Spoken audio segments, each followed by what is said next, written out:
Hey y'all, welcome to Racy Crafts. It's been a while since I filmed a video, so I thought I would just come on here, and I'm holding the camera, so I apologize for any shakiness. So I'm getting ready for my big craft fair this season, so please ignore the mess on my desk.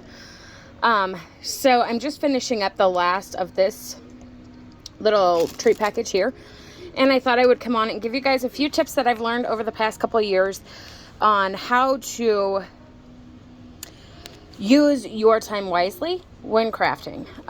So this guy here, originally we were going to do 50 of these. Well, we changed our mind because it's Little Flower Weekend and that's crazy, and we know 50 won't be enough.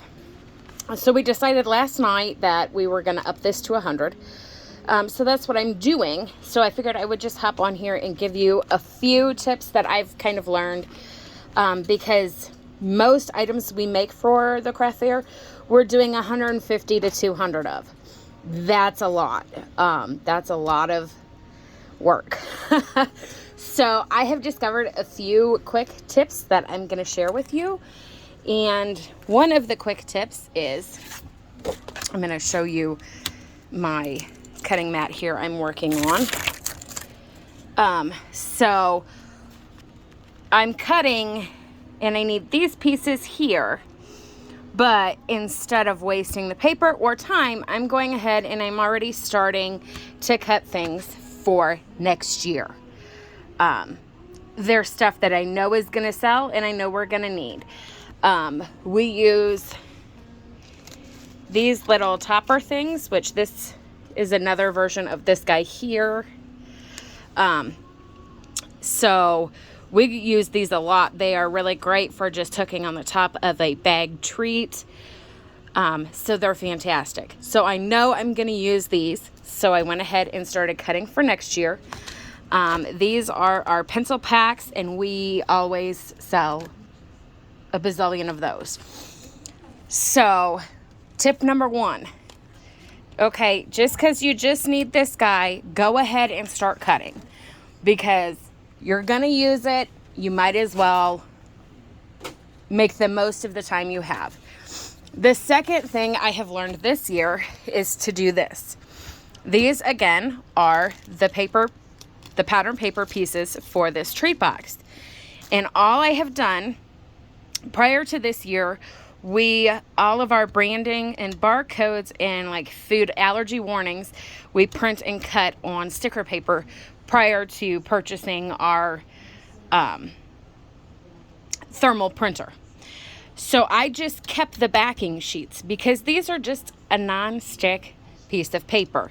So I just took these pattern paper pieces, I went ahead and put ATG on the back and just stuck them on this sticker backing.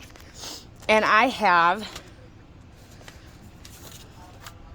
like 5 or 6 sheets of the pieces I need to do these treat boxes ready to go. So when I'm ready to do it, when I do my assembly line, it's just a matter of taking the paper, creasing it, and sticking the pattern paper on, hot glue it together, and you're done. It's way quicker than having to stop and put ATG on each individual piece. And it also helps to keep things moving because you're not having to stop and pause and put the glue or whatever down and pick up the next piece and then pick up the glue again. This worked so much easier this year. Another thing is, before you start to put things together, make sure all of your pieces are ready. I have all of my barcodes ready. They're right here. I have all of my warnings and my brandings ready to go. So I can just start putting them together, putting the treats in, and they're done. And I try to make sure that I keep everything right here where I need it. I've got all of my decorating pieces. I moved my foam tape, but it's right here. I also found this year, it doesn't work on this treat box because we're using the foam tape to hold the treat in. But for regular decorations, go ahead and foam tape them and stick them on this sticker paper too. That way, when you're ready to put it together, you just pull it off and stick it on. You don't have to peel the double-sided paper off. It's just go. So if you guys have any questions, feel free to leave them in the bottom. And I will do my best to answer as best I can. Like I said, these are just a few tricks that I've learned over the past like 2-3 years on how to use my time wisely. And granted, the last 2 years I've been in grad school. This is my first craft fair season in so long that I'm not a student. So I'm able to use my time so much more efficiently now because I've just learned these tricks over time. So if you guys have any questions, feel free to let me know. Thanks for stopping by. I'll see you guys next time.